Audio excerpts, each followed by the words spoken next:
everyone, to the first chapter of the Hunter's Gambit read-along. I was honored by all the friendly comments you sent me on my debut. It's always stressful trying something completely new, but I was really glad to see so many of you telling me how excited you were to see more. So thank you, everyone. I'm so glad to have you with me on this journey. Now, before we jump right in though, I wanted to let you know my plans for this show and a little bit for this channel. Each show will include a quick when we last left our hero's introduction before I start reading, and we'll probably include some minor comments afterwards about what we just read, things I particularly liked or thoughts I had when writing it. Every 10 to 12 chapters there will be a Q&A episode as well, instead of the weekly chapter. So if you have questions for me, or want to ask something about the novel, you can email them to me at inkedfoxpress@gmail.com, my official email. I'll put it in the doobly-doo below, so you don't need to pause the video right now. That said, please don't hesitate to talk about the chapters in the comment section. And be kind to those who haven't read the novel before. Alternatively, if you do want to talk about spoilers, you could head to my Facebook page and chat about the book there. Again, links will be in the description below. Lastly, as I mentioned in my inaugural episode, I expect these episodes to drop every Wednesday, probably around mid-afternoon. Of course, if you've subscribed, you can also hit that notification bell and never chance missing an episode. I'm expecting to post only 1 or 2 shows a week, 1 chapter of the read-along, and 1 extra show with the other stuff, so you shouldn't get too many notifications bothering you if you do. As one final comment, I would like to ask for your patience. I'm not a professionally trained voice actor, and though I have some amateur acting experience, I'm not a professional. Just an author who loves her book and wants to share it with all of you. And that is pretty much it for the introduction part of today's show. Now, let's jump right into the novel. Let's just pull the book up. There we go. Kazunaha struggled to smile. The lights were dimmed except for the ones near a temporary stage that had been set up beside the bar, specifically for tonight's event. The tables had been shoved against the walls. Aside from a few benches, one of which Kazunaha shared with her sister, the guest of honor, there was standing room only in the bar. A bead of sweat settled against her skin, and she rubbed it away harder than she needed to. A few feet in front of their bench, standing at the podium, Tim Mason, their regent for the next 5 minutes, continued his speech. Our little Himiko is all grown up. Her father worked hard to groom her for this role, knowing that one day she would have control of the family businesses again. Kazunaha stretched her tense neck to the left and took a sip of the white grape juice in her cup, grimacing. She'd been drinking wine for years, but tonight she wasn't allowed. She was the younger daughter, after all. If her elder sister was just attaining her majority, then she couldn't be old enough, even though their birthdays were only a month apart. As if they wouldn't notice that she'd been drinking for the last few years.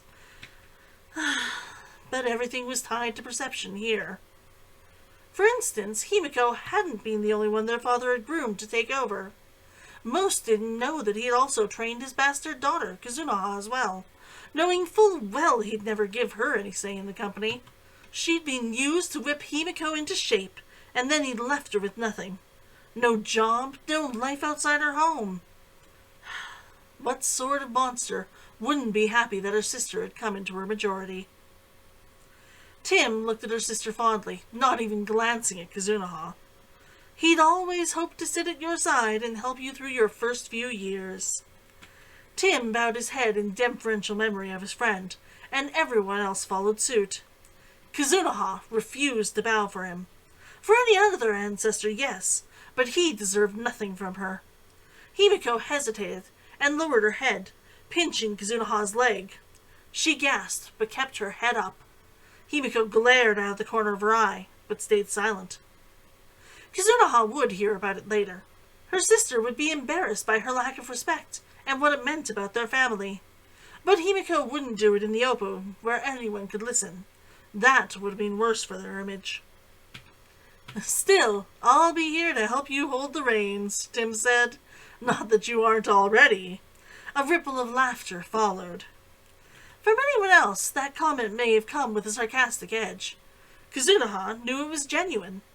Tim had enjoyed working for her father, and he'd been the perfect choice for the position. He was a good joint partner, but he didn't want to be the boss.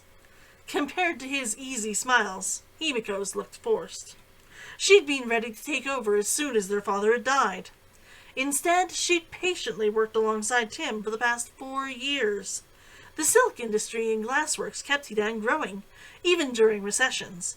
It was the town's livelihood, and everyone was waiting for the day the businesses fell back under Tanaka control. But not hers. Her father had promised her that she wouldn't be left out, forgotten. He'd lied. Tim smiled widely at Himiko, his warm brown eyes wet with tears. When she stood up, Tim made a show of handing her the ledgers, the imprinted leather gleaming warmly, first from the silk mill and then from the glass factory. There wasn't enough air in the room, and what there was smelled of humidity and sweat and oil. There were too many people, more than even a crowded morning in market. She needed air to clear her head, but she knew she couldn't leave. It would have been rude, too rude for even a bastard to get away with unpunished. At the podium, Himiko raised the ledgers over her head. Everyone applauded, and a few whooped. Her short hair, a dark chocolate shade under the lamplights, was black like Kazunoha's own, and it hung around her face perfectly, just touching the bottom of her ears. A single tiny braid in the front offset the simple hairstyle. One length of the braid was bright red, dyed professionally a few days before, calling attention to her aristocratic cheekbones. Her clothes, a set of black pants and vest in the Sienku style, fitted her in such a way that suggested it had been designed with her sister's slim silhouette in mind. Simple but powerful, like ink flowing across a page. Her black silk slippers, adorned with a few tastefully placed rubies, held authority without overwhelming opulence. "Thank you, Tim." Her sister's clear voice rang over the room, quieting everyone in an instant. "I promise that I will do my best to lead our family business, this town, and the Tanaka family to even greater heights. Now, let's not waste any of the good food. With respect for both my father, may his rest continue unabated, and the family business is returning to his heir, everyone's food and drinks will be covered for the evening." There was a brief silence, and then the applause deafened those within the lucky koi. Himiko lowered the books, smiling winningly at the crowd. Kazunoha drowned her juice, wishing again that it had been alcoholic. Some time later, after the food had been eaten and a few toasts had been made, it was time for the next thing Kazunoha dreaded, the social part of the evening. She hadn't been on her own for a full 5 minutes before the 2 fishermen had backed her into a corner. She'd met them once before, but she didn't know where. They apparently thought this gave them special privileges to talk at her, rather than with her. "She'll be a fine woman to take over your daddy's business, and I know that she'll watch over your family good," the brown-haired one said. The man's lighter-haired brother nodded vigorously. "Not only that, but it will be good to have her over again. It's been a long time since your pappy died, leaving the company floundering." The smiles they kept sending her way seemed fake and greasy, especially when they refused to meet her gaze. They kept looking to their plates, filled with grilled fish on toast, or at the people around them, anywhere but at her. She'd come to accept it. No one had ever much liked challenging her, meeting her eyes or talking with her, if they could avoid it. Even now, when they had come up to her, they stood as far from her as they politely could. That insult she could tolerate, since, despite having washed recently, and wearing their finest, they still smelled of old fish. "I couldn't be happier for my sister, really." Kazunoha just wanted the conversation to stop, but she couldn't yet. Protocol demanded that she keep them company for just a bit longer before she could make her escape. It had been grueling so far. 1 minute of useless niceties, and 2 of having to listen to them praise her sister and her father. She would have rather discussed how they went about catching fish each day.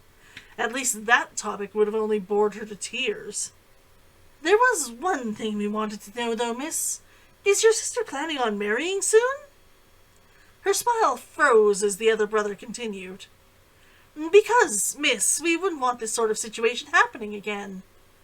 Ah, I really don't keep track of my sister's plans, but no, I don't think there will be any wedding plans.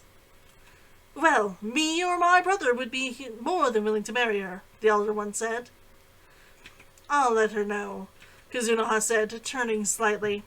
Rudeness be damned, she could not handle this conversation anymore. I could provide you with an heir, the younger one began hesitantly. Before Kazunoha could react, the man's brother dragged him away. He didn't mean nothing, miss. You tell your sister now, please. That was brazen, a voice said from behind her. Kazunoha turned, seeing Himiko's best friend, Isashi. She was sitting alone at one of the small tables, the private ones used for couples, or those that preferred dark corners.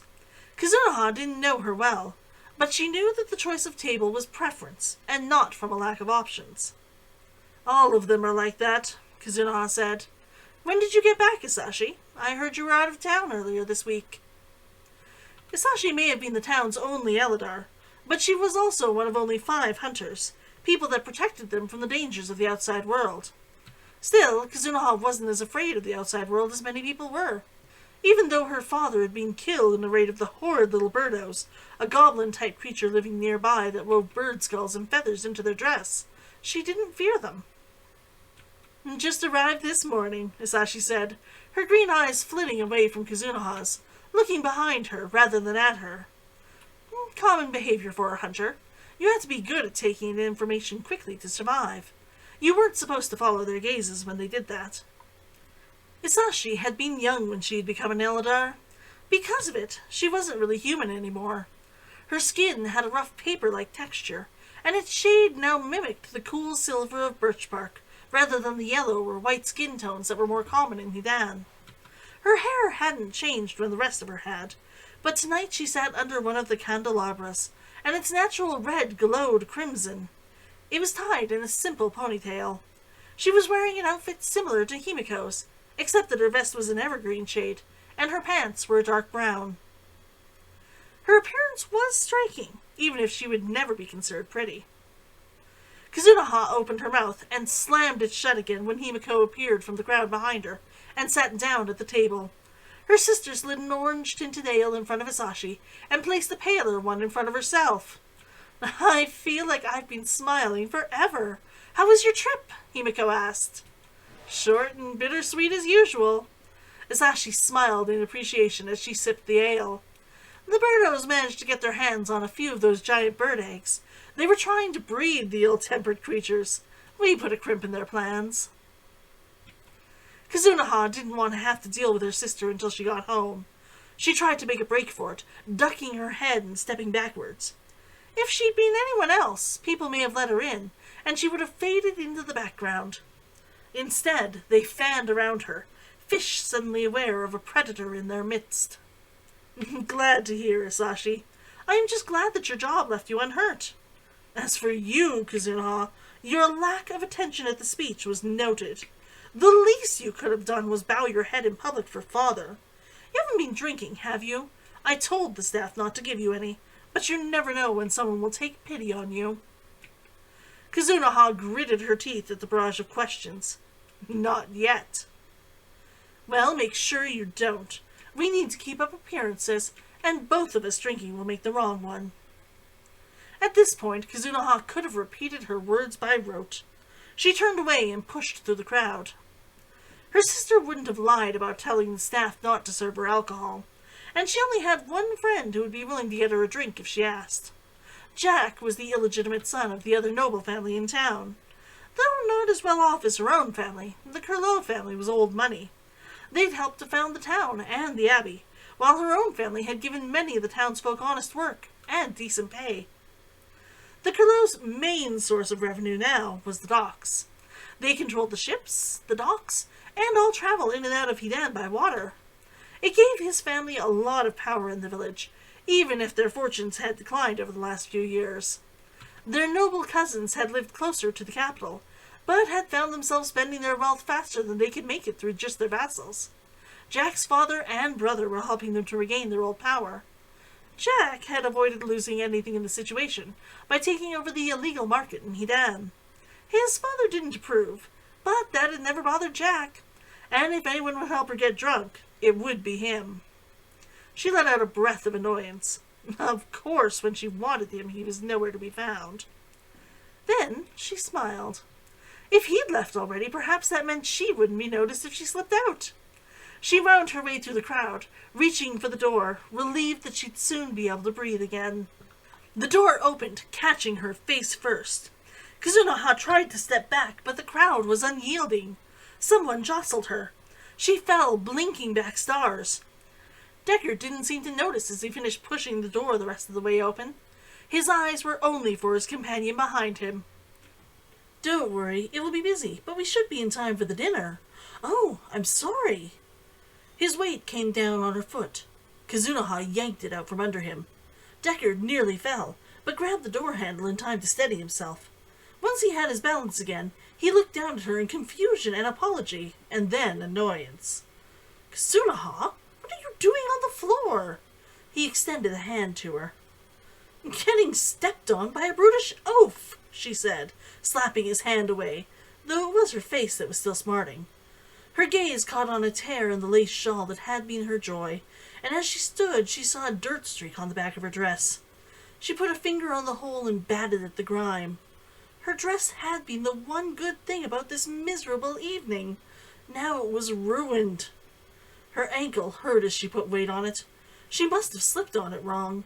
She refused to show any weakness, not in her sister's presence, and God's damn it, not in Deckard's. "Who is this, Deckard, dear?" The woman behind Deckard touched his shoulder as she spoke. Her skin was just a few shades lighter than her caramel-toned hair, which had been bound into tiny, innumerable braids. Hundreds of colored beads clicked together as she moved. Her clothing was so garish and bright that it looked like she bought it from a Corvidai, if she wasn't one of the traveling folk already. While the woman wasn't beautiful, she did have a presence that drew the eye. Deckard introduced her reluctantly. "Tieni, this is Kazunoha. She's the youngest daughter of the Tanaka family." Nobody important, his description said. Just an arrogant bastard daughter of an arrogant noble. She put her weight on her injured foot and hissed. Deckard reached out a hand. She warmed at the contact and knocked his hand away, hating the way the heat stayed with her. "I was just leaving," Kazunoha said. She stumbled past him, nursing her embarrassment instead of the twinge in her ankle. And that was it. Oh, I have to say, it's been over 2 years since I published Hunter's Gambit, but I have definitely grown as a writer since then. Still, I really loved this novel, and this was entirely the right place to start it. As a bit of trivia, this scene wasn't in my first draft. In fact, I tried to write this novel twice, and it didn't work at all until I wrote this beginning. I remember I was at When Words Collide, a readers and writers convention that happens yearly in Calgary every August, and I was just inspired to take another crack at it. So I took an hour to do my own thing and opened my computer to write. I think I got nearly 5,000 words written on it that weekend. So, what was your favorite character in this chapter? Did you have a favorite line or anything? Let me know in the comments below, and I hope we'll see you next week for the continuation of Hunter's Gambit. Bye!